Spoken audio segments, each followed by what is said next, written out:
नाम आभा है, मैं दिल्ली से बिलोंग करती हूँ। बाय प्रोफेशन मैं एक टैरो कार्ड रीडर हूँ और एक प्लस साइज मॉडल हूँ। तो मैं आज बताना चाहूँगी आपको कि टैरो कार्ड में जो लोग, जैसे आज की जनरेशन है 2025 में बात करें तो आज की जनरेशन बिलीव करती भी है और नहीं भी करती है। मैंने अपनी स्टडीज़ दिल्ली से ही करी हैं और कुछ फाइनेंशियल प्रॉब्लम्स की वजह से मैं अपने 12th स्टैंडर्ड के बाद पढ़ नहीं पाई। फिर फैमिली स्ट्रगल्स की वजह से मुझे आगे आना पड़ा, जॉब करनी पड़ी काफ़ी। जैसे कि आप अगर एक ज्योतिष के पास जाएंगे तो वो भी एक बेसिक डिटेल तो मांगेगा आपकी कुंडली बनाने के लिए, तो सिमिलर प्रोसेस हमारे टैरो के लिए होता है। एक सैड सॉन्ग गाऊंगी मैं।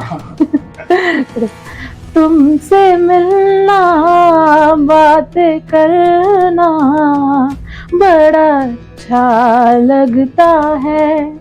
हाँ, मैं मानती हूँ कि भगवान है, क्योंकि जिस टाइम पे मेरी लाइफ में मुझे बचाने के लिए कोई नहीं था, मैं प्रे करती थी। मैंने उस, क्योंकि हाँ मैंने भूत को देखा है और मैंने सामने से ये चीजें होती हुई देखी है। हेलो एवरीवन, तो आज हमारे नए गेस्ट आ चुके हैं, तो मैं उनसे आपको मिलाता हूँ और वो अपना इंट्रोडक्शन खुद देंगे, जिससे आप लोगों को और अच्छे से पता चले। तो आइए बात करते हैं। तो आप बताइए अपना नाम, कहाँ से आपने। मेरा नाम आभा है, मैं दिल्ली से बिलोंग करती हूँ। बाय प्रोफेशन मैं एक टैरो कार्ड रीडर हूँ और एक प्लस साइज मॉडल हूँ। तो मैं आज बताना चाहूंगी आपको कि टैरो कार्ड में जो लोग, जैसे आज की जनरेशन है 2025 में बात करें तो आज की जनरेशन बिलीव करती भी है और नहीं भी करती है। मेरा कंसर्न है, देखो जहाँ विश्वास है वहां करें, जहाँ नहीं है हम उसे फोर्स नहीं कर सकते। बट हमारा एक ये है कि कहीं ना कहीं अगर हम आज टैरो की बात करें तो it is somewhere Fortune telling. मैं ऐसा मानती हूँ कि चीजें होती भी हैं, नहीं भी होती है। हाँ, हम इस चीज में 100% की गारंटी नहीं दे सकते हैं, पर एक पर्सपेक्टिव है कि हम आगे चीजों को कैसे देखते हैं, कैसे नहीं। अपना स्टडीज है चाइल्डहुड का कहाँ से किया आपने। मैंने अपनी स्टडीज दिल्ली से ही करी हैं और कुछ फाइनेंशियल प्रॉब्लम्स की वजह से मैं अपने 12th स्टैंडर्ड के बाद पढ़ नहीं पाई। फिर फैमिली स्ट्रगल्स की वजह से मुझे आगे आना पड़ा, जॉब करनी पड़ी, काफी स्ट्रगलिंग लाइफ रही है। कुछ चूज किया कि आप किसी चीज में कार्ड रीडिंग में जाओगे कैसे, या कुछ जॉब वो कर। एक्चुअली मेरी मैरिज के बाद कुछ ऐसे इश्यूज आए जिसकी वजह से मुझे ऐसा लगा कि यार देखो कहीं ना मैं अपनी लाइफ तो सेव नहीं कर पाई। देखिए बहुत से लोग कहते हैं कि भगवान में विश्वास रखना भी चाहिए, नहीं भी रखना चाहिए, पर मेरा कंसर्न ये है कि मैं मानती हूँ कि आज की डेट में विचक्राफ्ट जैसी चीजें या घूस जैसी चीजें होती हैं और मैं खुद उसकी एक विक्टिम भी रही हूँ कहीं ना कहीं। तो मेरे को इस प्रोफेशन को इसलिए भी चूज करना पड़ा because more of a practicality. मैंने सोचा एटलीस्ट अगर मैं अपनी मदद नहीं कर पाई तो कम से कम लोगों की तो मदद कर पाऊंगी ना इस प्रोफेशन में रह के, क्योंकि काफी लोगों को अपने करियर को लेकर नहीं पता होता उन्हें क्या चूज करना चाहिए क्या नहीं चाहिए। जैसे एक एग्जांपल है, अभी कुछ दिन पहले मेरे पास एक क्लाइंट आया मेरे पास। बेसिकली उन्होंने मुझे अप्रोच इंस्टाग्राम के थ्रू ही किया था। कहते मैम मुझे बिजनेस स्टार्ट करना चाहिए या नहीं करना चाहिए, आप मुझे येस और नो में एक रीडिंग दीजिए। मैंने अपने कार्ड्स निकाले, मैंने कहा देखिए अब हम गारंटी तो नहीं दे सकते हैं बट हाँ। मैं आपको रोकना चाहूंगा, जैसे कोई आपके पास आता है, मतलब उनकी क्या डिटेल्स आपको चाहिए होती है कि जिससे आप उनके बारे में पता लगा लेते हैं। क्या उनका जैसे नाम चाहिए, जैसे जिस जगह से वो बिलोंग करते हैं, जहाँ पे आई मीन उनका बर्थ हुआ है, और उनका एक बर्थ टाइम चाहिए मुझे बेसिकली। अगर जैसे बर्थ टाइम ना हो आजकल किसी के पास तो फिर कुछ इशू। उनके नाम से भी वैसे हमें कोई इतना नहीं है स्पेसिफिकली, अगर वो अपना नाम और प्लेस ऑफ बर्थ भी दे देंगे तो उसके बेसिस पे भी हम कर देंगे, कोई खास इश्यूज नहीं होते हैं उसमें। लेकिन हाँ बस एक, जैसे कि आप अगर एक ज्योतिष के पास जाएंगे तो वो भी एक बेसिक डिटेल तो मांगेगा आपकी कुंडली बनाने के लिए, तो सिमिलर प्रोसेस हमारे टैरो के लिए होता है। This is how it is.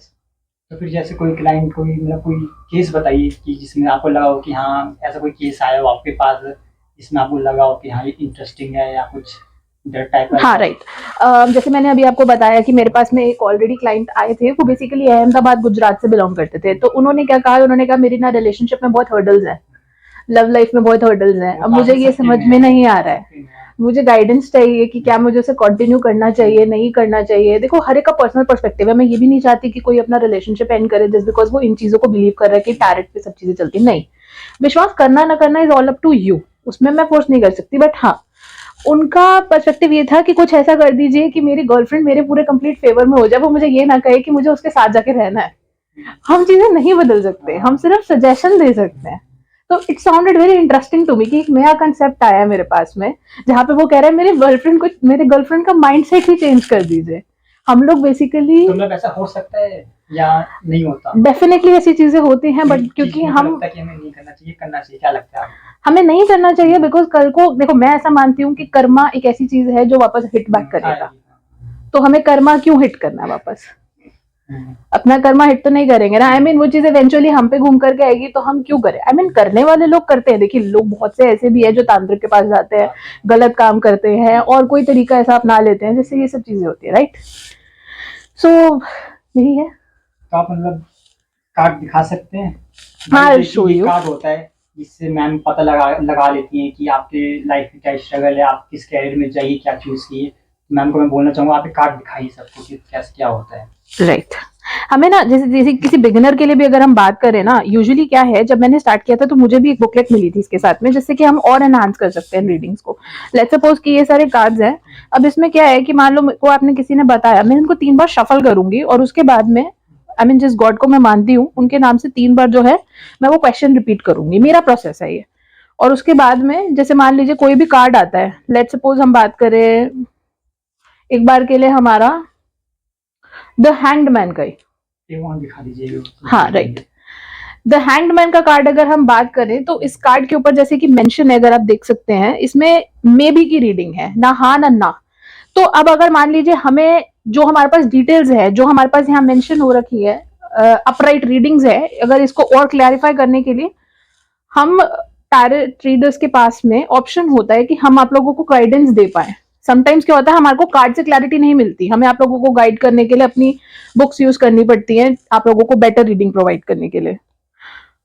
मतलब से ये होता है कि मतलब हम एक माइंड सेट कर सकते हैं कि मतलब हाँ कि इस चीज में हमें जाना चाहिए, हमें पता लग जाता है इस चीज। Right right. तो गाइज अगर आप चाहते हैं कि आप भी जान सके कि आपको किस कैरियर में जाना है, आपकी लाइफ में क्या स्ट्रगल चल रही है, तो आप मैम से कांटेक्ट कर सकते हैं, ये आपकी कार्ड रीडिंग कर सकती हैं और आपको बिल्कुल अच्छे से सजेस्ट कर सकते हैं कि आपको लाइफ में क्या करना चाहिए। तो मैम अब मैं आगे जानना चाहता हूँ कि आप, जैसे मैंने देखा आप इंस्टाग्राम पे कि आप एक मॉडल भी हैं, Right. साइज, तो मतलब फिर कार्ड रीडर प्लस मॉडल तो कैसे हुआ ये? एक्चुअली मॉडलिंग मेरा पहला प्रोफेशन रहा था, बिकॉज मैं 2017-18 से स्ट्रगल कर रही थी प्लस साइज के लिए। देखिए आज की डेट में हर एक इंसान का एक कुछ ना कुछ तो पैशन होता है। मैं जब छोटी थी तो मेरा पैशन था कि मैं एक सिंगर बन जाऊं, फिर जैसे जैसे मैं बड़ी हुई तो मेरा प्रोफेशन कहीं ना कहीं माइंडसेट ऐसा बन गया। हाँ मेरे को गाना गाना अच्छा लगता है। एक लाइन तो बनती है, एक लाइन सुना दीजिए कोई। Okay sure. तो एक सैड सॉन्ग गाऊंगी मैं। तुमसे मिलना बात करना बड़ा अच्छा लगता है, तुमसे मिलना बात करना बड़ा अच्छा लगता है। क्यों है ये क्या है ये हाँ मगर जो भी है बड़ा अच्छा लगता है। बहुत बढ़िया। गाइस तो कैसा लगा आपको मैम का गाना? मैम तो मल्टी टैलेंटेड लिखनी, मॉडल भी, कार्ड रीडर भी, सिंगर भी, डांस भी आता है? नहीं डांस नहीं आता है, डांस मेरी प्रोफेशन नहीं है। दिखा देती हूं आपको। तो सिमिलरली जैसे मैं मॉडलिंग, आपने मुझसे बात करी जैसे कि आप मॉडलिंग का पूछ रहे थे, तो देखिए मतलब मैंने काफी ऐसा भी था, काफी एजेंसीज ने, देखिए फेसबुक भी आजकल, फेसबुक इंस्टाग्राम ऐसा एक प्लेटफॉर्म है जहाँ पे लोग हमें खुद सामने से अप्रोच करते हैं। तो फेसबुक पे काफी आना, आई मीन लोगों के मैसेज आना, फिर धीरे धीरे उन लोगों का वाइटल्स वगैरह पूछना कि आप प्रोफेशनल हो या फिर फ्रेशर हो, उनका प्रोफाइल लेना। लेकिन इस लाइन में ना मैं ये कहती हूँ कि देखो जितना ज्यादा ग्लैमर इंडस्ट्री में जाओगे, हर एक इन चीज का ना बेसिकली पॉजिटिव और नेगेटिव दोनों ही इम्पैक्ट्स होते हैं, राइट। तो मुझे तो नेगेटिव ज्यादा नजर आए, बिकॉज देखो कहीं ना कहीं अगर हम बड़ी से बड़ी प्रोडक्शन हाउस या किसी उसका करते हैं, एजेंसी का भी करते हैं शूट, तो उन लोगों का कंसर्न ये आ जाता है मैम आप कॉम्प्रोमाइज करेंगे कि नहीं। कॉम्प्रोमाइज में भी बिल्कुल एग्जैक्ट सामने से वो ये चीज बोल रहा है। मैं आपको बताना चाहता हूँ आजकल इस इंडस्ट्री में फीमेल्स के लिए बहुत बड़ी दिक्कत है कि जो आजकल को ये सब चल रहे हैं। तो मैम बताइए मतलब क्या था इसी? जैसे एक प्रोडक्शन हाउस था, उनके मैनेजर ने मुझे कॉल करा कि मैम मुझे आपके वाइटल्स चाहिए। मैंने कहा ठीक है, आपको व्हाट्सएप पे शेयर कर दी और कॉल्स पे भी बात हो गई थी उनसे। लेकिन उन्होंने सामने से ही बोला कि मैम देखिए हमारे पास नहीं, क्या हमें आपकी बॉडी शेप अप करने के लिए ना हमें एक मसाज थेरेपिस्ट को हायर करना पड़ेगा। तो अब आपको ये देखना पड़ेगा कि आपको मेल से करवानी है, तो आप कितना ओपन अप है, कितना बोल्ड है, ये आपको प्रॉपर जो मसाज लेनी है वो बिल्कुल न्यूड लेनी है। अब मुझे ये समझ में नहीं आ रहा था कि ठीक है ग्लैमर इंडस्ट्री है, मॉडलिंग है, ठीक है एक्सपोज थोड़ा बहुत होना भी पड़ता है, शूट्स में होना पड़ेगा ज्यादा से ज्यादा, इवन ठीक है मतलब बंदा थोड़ा फ्रैंक होता है on the other side. But अब ये कि बंदा सामने से न्यूड और हो जाए और किसी ऐसे मेल से मसाज ले और वो कहते हैं कि आपको रिलैक्स करने के लिए हमें आपको, मतलब I don't want to discuss ahead, but कहीं ना कहीं मेरे लिए वो थोड़ी सी ऑड सिचुएशन हो गई थी। तो दिस इज हाउ कि मैंने अपनी लाइन को चेंज करा। मैंने कहा मुझे, मेरे को लगता है कि इसके लिए मैं बहुत ज्यादा नहीं हूँ बोल्ड और मैं नहीं मैनेज कर पाऊंगी चीजों को। तो तभी मैंने अपना प्लान थोड़ा सा ड्रॉप कर दिया कि नहीं, मॉडलिंग इज समथिंग या तो विदाउट कॉम्प्रोमाइज करनी है जहां पे बिल्कुल क्लीन वर्क हो, और नहीं तो फिर अपने आप को इतना बोल्ड बना लो कि सामने वाले के साथ एडजस्ट कर लो। बिकॉज खाली लड़कियों के लिए ये चीज नहीं है, ये चीज सेम लड़कों के लिए भी है। मैंने ऐसी भी स्टोरी सुनी है जो मेरे फ्रेंड्स भी रहे हैं, जो स्ट्रगलिंग रहे हैं काफी टाइम तक, उनकी साइड से भी कि यार हमें एज अ बॉय भी हमारे साथ भी हमें स्ट्रगल करनी पड़ती है कहीं ना कहीं। कोई डायरेक्टर है, कोई फैशन डिजाइनर है, आज की डेट में कोई गे है, देखो किसी को कोई मतलब नहीं है, they all just want is fun. This is how the things are. मतलब अभी ये कि आपका मॉडलिंग लाइन में भी पोज है, राइट। क्लीन वर्क ढूंढ रहे हो आप, ये है। हाँ, मेरे को क्लीन वर्क चाहिए, मैं टुवर्ड्स वल्गैरिटी अपने आप को अप्रोच नहीं कर रही हूँ। और जो भी नई फ्रेशर जो आर्टिस्ट है, फीमेल है, जो आना चाहते हैं इस लाइन में, आप उनको क्या बोलना चाहोगे? मैं यही बोलना चाहूंगी, मेरी सजेशन यही है कि देखो अगर आप इस लाइन के लिए आगे प्रोसीड कर रहे हो तो you need to be really careful, because everybody is there to manipulate you. And कहीं ना कहीं सारे बंदे को अपना फायदा देखो। अगर आप आ रहे हो तो आप या तो इस बोल्ड माइंडसेट से आओ कि आप चीजों को देखो, क्योंकि देखो हम एक बात करते हैं, जैसे दीपिका पादुकोण है, शी वॉज एन एक्टर। अब कहीं ना कहीं देखो उनके कनेक्शंस थे आपस में, उन्होंने, मैं किसी को पॉइंट आउट नहीं कर रही हूँ, I am just saying normally कोई भी एक्टर हो जो बिल्कुल एक फेमिनिन इंडस्ट्री से रिलेटेड ना हो, रेलेवेंट ना हो, उनके लिए फिर भी स्ट्रगल्स कितनी ज्यादा होती हैं। लेट्स सपोज अब हम एक बात करें अगर बुलबुलैया में तृप्ति दमरी की भी, तो देखो उनके लिए भी वो भी किस बैकग्राउंड से उठकर आए हैं। तो देखो माइंडसेट की बात है, या तो अपने आप को टोटली बिल्कुल ऐसा सोच लो, और या तो फिर उस चीज के लिए प्लीज अपना करियर मत वो करो। मेरा सजेशन, पर्सनल सजेशन मेरा यही है। तो आपके पेरेंट्स इस चीज में सपोर्ट करते हैं या नहीं था, क्या था? देखो मेरे लिए, आई मीन ऑनेस्टली स्पीकिंग, मेरी मदर ने भी मुझे इसी चीज के लिए क्लियर बोला था, go for the clean work. और आइडियली मतलब मेरी बाकी फैमिली की तरफ से इतना सपोर्ट नहीं था। इवेंचुअली अगर चीजें अच्छी होती या मैं गुड अर्निंग होती या जैसे जैसे आगे कैपेबल करियर वगैरह बनता मेरा, डेफिनेटली मेरी फैमिली साइड से मैं एक्सपेक्ट कर सकती थी कि थोड़ा सपोर्ट मुझे मिल जाता। But initially I had my mother at my back, जिन्होंने मुझे काफी सपोर्ट किया। शी सेड कि नहीं यार देखो, क्लीन वर्क करोगे बेटर है, इज्जत बनी रहती है। देखो वरना करने के लिए तो गलत करने वाला तो कोई भी करेगा ही। तो ये कि फैमिली से आपका थोड़ा हल्का फुल्का सपोर्ट था? हाँ, वी कैन से कि हाँ, कुछ हद तक मेरे को सपोर्ट था, मेरी मदर की बैक थी। मतलब आप मॉम को ज्यादा मानते हो, अपने डैड को किसको ज्यादा? मैं मेरी मॉम को ज्यादा आइडल मानती हूँ, क्योंकि मेरी मॉम ने बहुत कम एज में बहुत ज्यादा स्ट्रगल्स देखे हैं। बहुत कम एज में उन्होंने, आई मीन जगह जगह जॉब्स करी हम लोगों को पालने के लिए। तो मेरे लिए मेरी मदर एक बहुत बड़ी मेंटर रही है और बहुत ज्यादा सपोर्ट सिस्टम रही है, मेरा बैक रही है हमेशा से, जिन्होंने मुझे काफी सपोर्ट किया और पुश भी दिया। चाहे वो मेरी मैरिज थी, चाहे वो मेरा करियर वाइज हो गया, चाहे अगर आगे भी मैं कुछ करना चाहूँ, रादर आई वुड सजेस्ट कि अगर मैं इस चीज में भी अपना करियर बनाना चाहूंगी कि आगे मैं यूट्यूब से ही, या इवन अगर मैं टैरो में भी अच्छा अगर परफॉर्म करूँ, तो वो उसके लिए भी मेरी मदर मुझे पूरा पुश देती है। आप कुछ बोलना चाहोगे अपनी मदर को, कुछ एक्सप्रेस करना चाहोगे उनको? क्योंकि आजकल जो हमारी यूथ है, हम थोड़े शर्माते हैं अपने पेरेंट्स के साथ बात करने में या अपना प्यार दिखाने पे।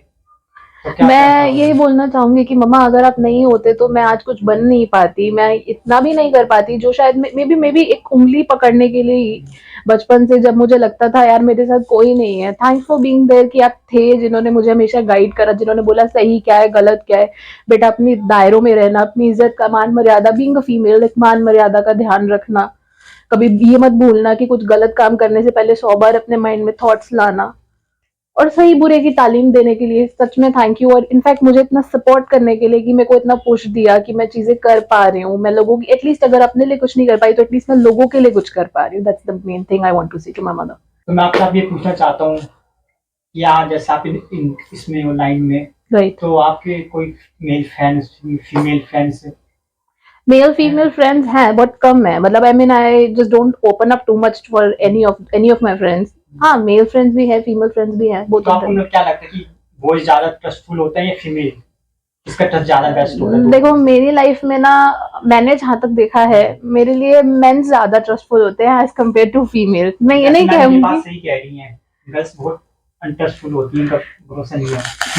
गुस्सा मत होना, हर कोई सुन रहा है तो। नहीं ऐसा नहीं है कि मैं किसी को स्पेसिफिकली पॉइंट आउट कर रही हूँ। मेरे केस में मेरा एक काफी अच्छा बेस्ट फ्रेंड रहा है, उसने मुझे हर चीज में सपोर्ट करा, इवन जब मैं लाइफ में शायद I was even dealing with depression in early 2023, जहाँ पे मुझे लगता था कि मेरी लाइफ से सब कुछ खत्म हो चुका है, मेरे पास कोई होप नहीं बची है।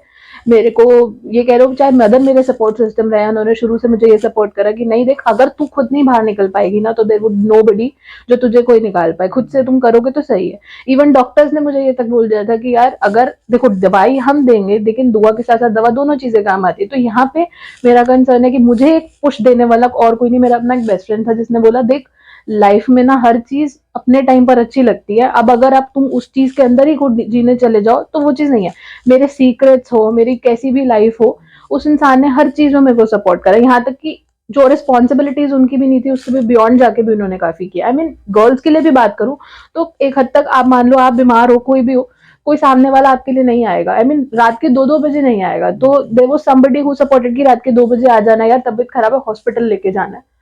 और इवन जैसे आपने मेरे से बात करी कि ज्यादा ट्रस्ट वर्दी, अगर मैं बोल दूंगी ना कि मैं आंख बंद करके विश्वास कर पाऊंगी, देखो ऐसे भी लोग देखे हैं मैंने आज की डेट में। मैं ये नहीं बोल रही कि मैं अगेन किसी को पॉइंट आउट कर रही हूँ, बट लड़के हैं ज्यादातर, देखो मेंटालिटी सबकी अलग अलग है, माइंडसेट सबके अलग अलग है ना। तो बुरे भी हैं, अच्छे भी हैं। अब बंदा कहीं जाता है, रात बेरात जाता है, यार कल को ये मेरा फायदा ना उठा ले, उस इंसान के साथ मैं रात बेरात भी जाऊंगी ना, मुझे लगेगा यार इसके साथ ना मैं सेफ हूँ। सबसे बड़ा पॉइंट यही होता है एक ट्रस्टवर्दी इंसान का, राइट। तो जैसे आजकल की जनरेशन है वो ज्यादा जीएफ बीएफ इन सब में जा रही है, तो क्या कहना चाहोगे? देखो ठीक है नहीं, क्या है ये? देखो सही है, देखो मैं ये नहीं कहूंगी, मैं ऐसे अगेन गलत कहूँ। मेरा कंसर्न ये है यहाँ पे कि if you are feeling the same thing for the other person, तो आई डोंट थिंक सो कि आपको ना करनी चाहिए। हाँ, अगर आपको लगता है कि उससे आपकी फैमिली मेंबर्स हर्ट करे, लाइक एग्जांपल बात करते हैं, आज की डेट में लोग ज्यादातर रिलेशनशिप से इसलिए नहीं करते बिकॉज उन्हें ये लगता है कि कल को अगर हम इसके साथ रिलेशनशिप में आ गए तो लड़की हमारी कास्ट की नहीं है, लड़का हमारे कास्ट का नहीं है, हमारे पेरेंट्स नहीं मानेंगे, राइट। तो यहाँ पे मैं कहना चाहूंगी कि देखो, या तो आप बिल्कुल डट के रहो, आप बिल्कुल फेस करने वाले हो कि कल को कोई भी सिचुएशन आ जाएगी तो ही आप उसका साथ दो, नहीं तो आप उस चीज के लिए बिगन ही मत करो, क्योंकि आपका कुछ नहीं जाएगा लेकिन सामने वाले की फीलिंग इधर इनडायरेक्ट और डायरेक्ट वे में दोनों तरीके से हर्ट हो रही है। तो यही मेरा सजेशन है कि either if you are going for it, go for it till the end, the story doesn't end, और या तो फिर उसे शुरू ही मत करो। बिल्कुल सही कहा मैम ने, ये सब आपकी मर्जी, आप क्या करना चाहते हैं, नहीं करना चाहते। राइट। तो मैम जैसे अब आप ये सब करती हैं तो आप भगवान को मानती हैं, बिलीव है कि नहीं है? क्योंकि आजकल लोगों का ऐसा रहता है कि ठीक है हम काम कर रहे हैं, भगवान है नहीं है, खाली पूजा कर लिया कुछ कर लिया, तो क्या कहना चाहेंगे आप इस पे? हाँ, मैं मानती हूँ कि भगवान है, क्योंकि जिस टाइम पे मेरी लाइफ में मुझे बचाने के लिए कोई नहीं था, मैं प्रे करती थी, मैंने उस टाइम पे प्रे करा जहां मेरी कोई गलती नहीं होती। साल के 365 दिन खाना इंसान भूल जाएगा, एक बार को सोना भूल जाएगा, लेकिन प्रे करना नहीं छोड़ेगा। अगर आपको लगता है कि आपको किसी चीज के लिए आप सफर कर रहे हो, और मेरा ऐसा मानना है, मैं क्यों विश्वास करती हूँ, मैं बहुत ज्यादा महादेव को मानती हूँ, मैं उनकी बहुत ज्यादा वर्शिप करती हूँ। देखो आप अल्टीमेटली, मैं इतना जानती हूँ, लाइफ में कोई भी इंसान परमानेंट रहे ना रहे, दोस्त रहे ना रहे, पति रहे ना रहे, लाइफ में इवन पेरेंट्स भी हमारे परमानेंट नहीं है, राइट। एक सर्टेन टाइम पे वो भी हमें छोड़ के चले जाते हैं। तो अल्टीमेटली भगवान ही है जो सुनेगा, आज नहीं तो कल, कभी ना कभी तो सुनेगा ही, राइट। तो मैं तो विश्वास करती हूँ कि देखो भगवान है। कई बार क्या होता है, हम सोचते हैं यार आज हम पेपर देकर आए, आप पता नहीं कैसा रिजल्ट आएगा, अच्छा है या नहीं है। आपने प्रे करा, यार मेरे नंबर कैसे आएंगे, इवेंचुअली आपको नहीं पता कि रिजल्ट की बात की तो मैं भी पूछना चाहूंगा, जैसे आजकल एक फैमिली प्रेशर भी रहता है पेरेंट्स के बच्चों के ऊपर, कितने मार्क्स लाने ही है, अगर नहीं आया तो ये नहीं करने देंगे, ये नहीं पीयर प्रेशर में देना चाहिए पेरेंट्स को प्रेशर या नहीं देना चाहिए बच्चों को? देखो इतना प्रेशर भी मत दो कि बच्चा जरूरत से ज्यादा अपने ऊपर प्रेशर लेकर के कुछ कर ले। मैं कहती हूँ, मानती हूँ पीयर प्रेशर है, आज की डेट में लोगों को बहुत ज्यादा इश्यूज होते हैं। आप उतना ही उनको आई मीन फोर्स करें या उतना ही उनके ऊपर बोलें जितना आपको लगता है कि आपका बच्चा कैपेबल है। आप ज्यादा से ज्यादा उसे इंडल्ज करेंगे या फोर्स करेंगे कि वो स्टडीज में अपने आप को इंडल्ज करे, तो अल्टीमेटली दो ही चीजें होती है, या तो वो कुछ बहुत अच्छा परफॉर्म कर जाएगा, और नहीं तो फिर वो एंड में आकर के ना ही और she will lose up, give up on everything. तो मेरा ऐसा मानना है कि इतना ज्यादा नहीं होना चाहिए। मैं बिल्कुल सही कह रही, पेरेंट्स को अपने बच्चों के ऊपर इतना प्रेशर नहीं करना चाहिए, उनको अपनी लाइफ जीने देनी चाहिए कि मतलब कैसे कर रहे हैं, और बच्चों को भी समझना चाहिए कि उन्हें क्या करना है नहीं करना। अब जैसे आपने भगवान तो बता दे कि हाँ भगवान होते हैं, बिलीव करते हो, भूत का कुछ है, भूत के ऊपर कुछ हॉरर टाइप, क्योंकि आजकल लोगों को हॉरर कुछ ज्यादा पसंद आता है। राइट। मैंने घोस्ट हाँ, आप बोलना चाहते जैसे कि अब मैं विश्वास करती हूँ या नहीं करती हूँ, हाँ मैंने तो भूत को देखा है। मैं बोलती हूँ कि हाँ मैंने भूत को देखा है, और मैंने सामने से ये चीजें होती हुई देखी है।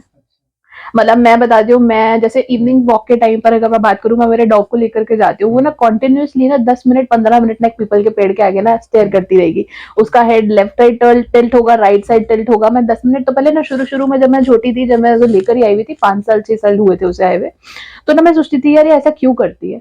फिर किसी पुजारी जी ने बाद में बताया, कहते ये देखो इस पेड़ के ऊपर ना आत्माएं लटकती हैं, तभी ये ऐसा करती है। बताओ। अब मानने के लिए वो डॉगी को दिख रहा था, बट मैंने वो चीजें सामने से खुद भी देखी है। एक बार क्या हुआ कि मैं रात में उठी और मुझे ऐसा लगा कि मे बी शायद मेरा वहम है। मैंने एक शैडो देखी। ऑब्वियसली आज की डेट में कौन सा ऐसा इंसान है जो इतना बोल्ड होगा कि भाई नहीं, आई मीन भूत है, चल कोई बात नहीं यार, कोई बात नहीं, साइड से निकल जाते हैं। नहीं, मैंने देखा, मुझे लगा उसी मोमेंट मैंने प्रे करना स्टार्ट करा। मैंने कहा बस मुझे किसी तरीके से ये हट जाए सामने से, मैं सो पाऊं, मेरी नींद सफर ना करे इसके बियॉन्ड। तो देखो, मैं तो मानती हूँ कि भूत होता है। अच्छा। तो मतलब इस कार्ड रीडर से कुछ हो सकता है, पता चल सकता है भूत का कि हाँ कोई नेगेटिव एनर्जी है हमारे पास या कोई पॉजिटिव एनर्जी से पता चल इट सकता है? टोटली डिपेंड्स कि हमारा कार्ड क्या आता है। अगर हमारा कार्ड पॉजिटिव है, अगर हमारी रीडिंग यस है कहीं ना कहीं, तो नेगेटिव एनर्जीज नहीं है। अगर हमारा कार्ड मे बी पे आ रहा है या हमारा कार्ड नो पे आ रहा है, और कहीं ना कहीं अगर वो नेगेटिव कार्ड है, अगर उसके अंदर रिवर्स का कार्ड है, तो हम स्पेसिफाई कर सकते हैं कि नेगेटिव एनर्जीज। इसके अलावा एडिशनली क्या करते हैं हम लोग कुंडली बेस पे चेक करते हैं। खाली टैरो पे नहीं जाते हैं, हम लोग कुंडली निकालते हैं प्रॉपर। कुंडली एक बनाने के बाद, चाहे वो आप हैंड से कर लो, चाहे आजकल तो ऑनलाइन इतने प्लेटफॉर्म्स भी है, उनका भी है ना, प्लैनेट्स को हम चेक करते हैं कि वो रेट्रोग्रेड तो नहीं है, उनकी डिग्रीज कैसी है। ज्यादातर क्या होता है जब ऐसा कुछ होता है ना, किसी के ऊपर ये विचक्राफ्ट या नेगेटिव एनर्जीज का इम्पैक्ट होता है, तो उस पर राहु की या तो महादशा चल रही होती है। इवन जैसे मैं अपनी बात करूं, मेरे पे खुद राहु की महादशा चल रही है करंट में।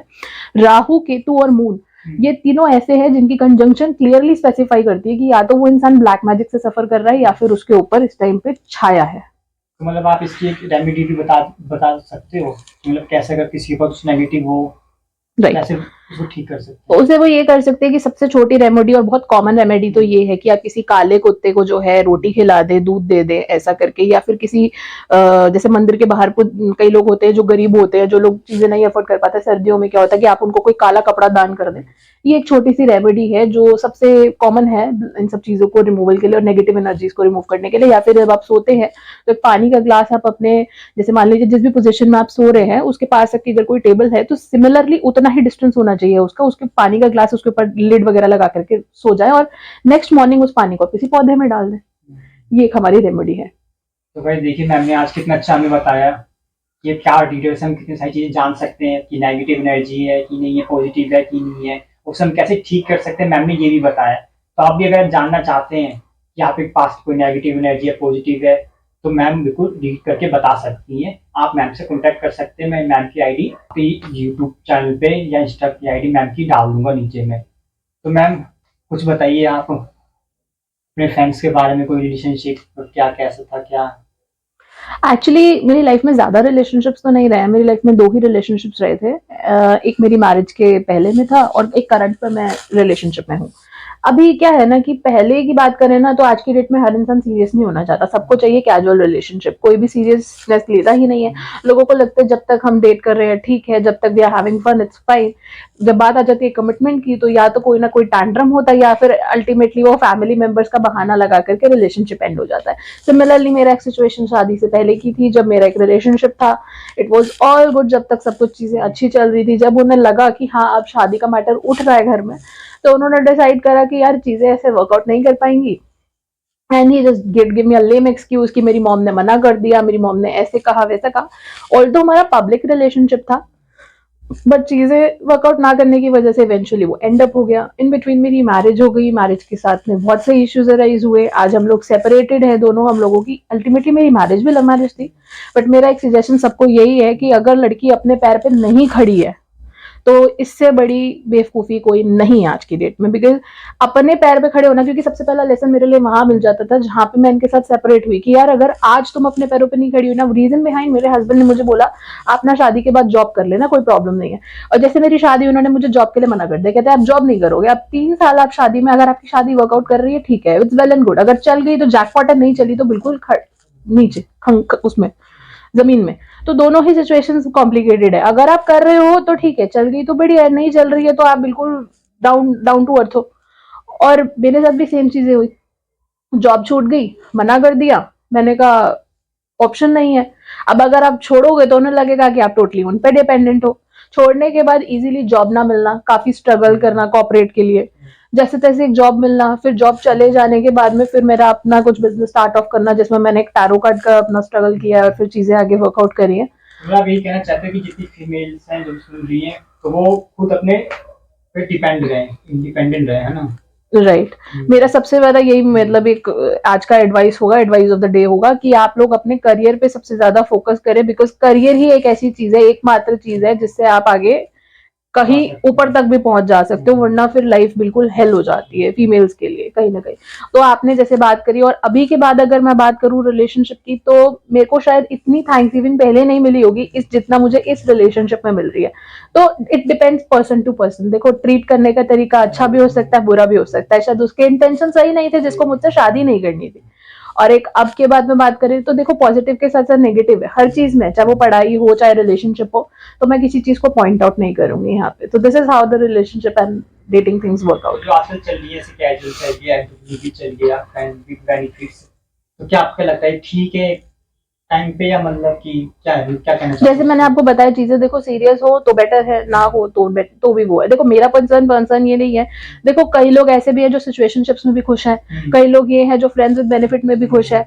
देखो जिसको जैसा अच्छा लगे, जिसका जैसा पर्सपेक्टिव हो, किसी को पॉइंट आउट करना अगेन मेरा वो नहीं है, बट हाँ इफ इट सूटिंग यू करो, लेकिन कोशिश ये करो कि सेफ भी रहो, प्लस अगर सीरियस जा सको तो वो ज्यादा बेटर है, बिकॉज कमिटमेंट इज एवरीथिंग। आज मान लो कोई भी इंसान है कैजुअल चला रहा है, चलो सिचुएशनशिप है, आज की डेट में लोग हैं रील बना ली, ठीक है, पोस्ट कर दी, उसके बाद रिलेशनशिप्स खत्म हो रहे हैं, क्या फायदा?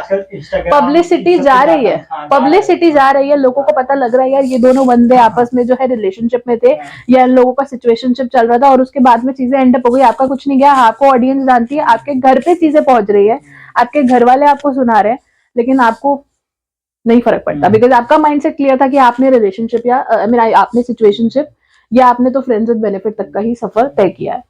तो कंसर्न यही है कि अपने आप को सेफ रखो, कोशिश करो कि चीजें सीरियस रहे। अब जैसे मैम ने सारी चीजें बता दी, तो आपको कुछ तो समझ आई होगा कि हमें कैसे आगे अपनी लाइफ करनी है, नहीं करनी। तो मैम अब कुछ फनी टाइप हो जाए, कुछ रैपिड फायर राउंड हो जाए। जैसे ठीक है, चलिए। कोई आपकी फेवरेट डेस्टिनेशन जो आपकी फेवरेट हो, वो जहाँ आप जाना चाहते हो, डेस्टिनेशन? मैंने कभी गोवा एक्सप्लोर नहीं करा, मैं गोवा जाना चाहती हूँ। अच्छा, गोवा वाले बीच पे? हाँ गोवा वाले बीच पे, गोवा वाला या गोवा बीच वाला गाना गाएंगे। कॉफी या टी, क्या पसंद है? Coffee, I prefer coffee. T मतलब बिल्कुल नहीं? या नहीं, winter पे टी विंटर पे अदरक वाली चाय, या फिर बारिश वाला मौसम पकौड़ों के साथ में चाय। माउंटेन या बीचेस? वैसे खास प्रेफरेंस मेरी बीचेस नहीं। माउंटेन नहीं, चढ़ाई hilly area not my preference. अच्छा, बीचेस फिर? हाँ बीचेस। और कौन सा सीजन फेवरेट है आपका, समर या विंटर या मॉनसून? समर। विंटर्स में इतने ज्यादा कपड़े पहनने पड़ते हैं ना कि और आजकल तो वैसे भी लोगों को मॉनसून ज्यादा पसंद आता है कि मीडियम रहे दोनों चीजें रहना। अच्छा, आपको कोई सुपर पावर मिल जाए तो कौन सी पावर चाहिए आपको? ऐसा स्पेसिफिकली मैंने कभी सोचा ही नहीं सुपर पावर के बारे में। जैसे कोई होता है कि मतलब जैसे किसी सुपर पावर चाहिए कि मैं गायब हो जाऊं, गायब हो गई, कुछ ये कर लूं, वो कर लूं। हाँ अगर ऐसा हो तो मैं सोचती हूँ कि सारी दुनिया में सब खुश रहे, किसी को प्रॉब्लम्स होनी ही नहीं चाहिए। आपकी कोई फेवरेट मूवी? मेरी फेवरेट मूवी थी जाने तू या जाने ना। अच्छा, और कोई फेवरेट एक्टर एक्ट्रेस कौन है आपकी? मेरी फेवरेट एक्ट्रेस दीपिका? नहीं, दीपिका तो नहीं है। I would say Katrina Kaif, नहीं आलिया भट्ट। आई would go with Alia Bhatt. Actor में वरुण धवन। आपको किस टाइप के लड़के पसंद है, हैंडसम हो या एवरेज हो, मीडियम? मुझे ना देखो एवरेज होना ज्यादा बेटर है, क्योंकि मेरा अब एवरेज क्यों होना चाहिए ये भी बता देती हूँ। देखो एवरेज इसलिए भी, देखो अगर हैंडसम होगा ना तो वो ज्यादा बनेगा, बोलेगा यार हैंडसम ही पसंद है सबको आज की डेट में, प्रेफर ये रहता है, लेकिन बाद में जब कटता है ना तो दर्द भी होता है।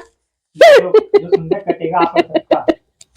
मैं ये नहीं कहूंगी कि अगेन मैं पॉइंट आउट कर रही हूँ, कोई बोले यार मेरा हैंडसम बॉयफ्रेंड था और मैम ने ऐसे बोल दिया, ऐसा नहीं है।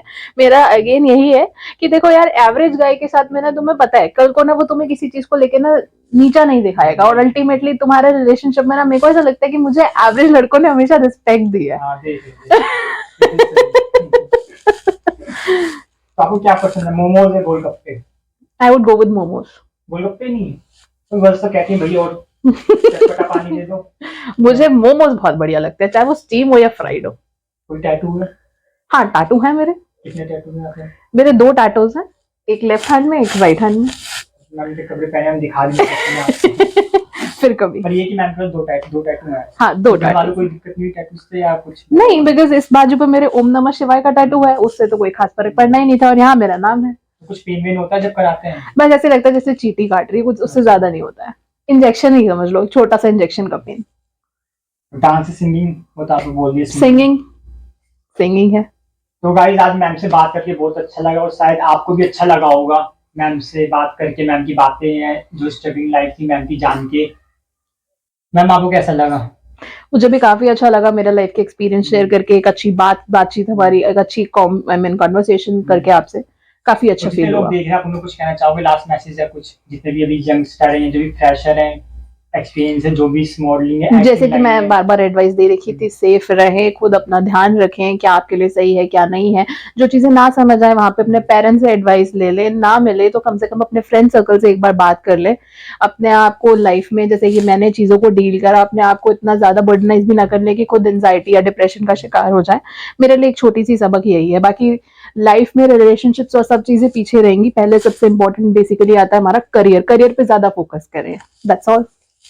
तो गाइस शायद आपको भी अच्छा लगा होगा ये एपिसोड। तो गाइस हम ऐसे ही नए नए एपिसोड आपके लिए लाते रहेंगे जिसमें हम नए नए गेस्ट को बुलाएंगे, उनका एक्सपीरियंस, स्ट्रगल, एक जर्नी पूछेंगे जिससे आपको भी हेल्प मिल सके। और जैसे आपको आज मैम से कार्ड रीडर के बारे में भी सुन के अच्छा लगा होगा कि कैसे कार्ड रीडिंग होती है। अगर आप मैम से चाहते हैं बात करना, पे डिस्क्रिप्शन में लिंक डाल देंगे मैम का इंस्टाग्राम का, आप मैम से कॉन्टैक्ट कर सकते हैं। मैम आप इतनी दूर से हमारे लिए आए, अपना एक्सपीरियंस शेयर किया हमारे साथ, तो हम आपके लिए हमारे पास कुछ है। ओके, चाहिए आपको? Sure.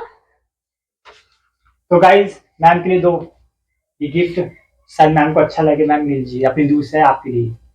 Thank you so much. तो गाइज अब हम इस पॉडकास्ट को, एपिसोड को एंड करते हैं। होप आपको अच्छा लगा होगा। लाइक करिए, सब्सक्राइब कीजिए और सबको शेयर कीजिए जिससे उन लोगों को इस कार्ड रीडिंग के बारे में पता चल सके। Thank you.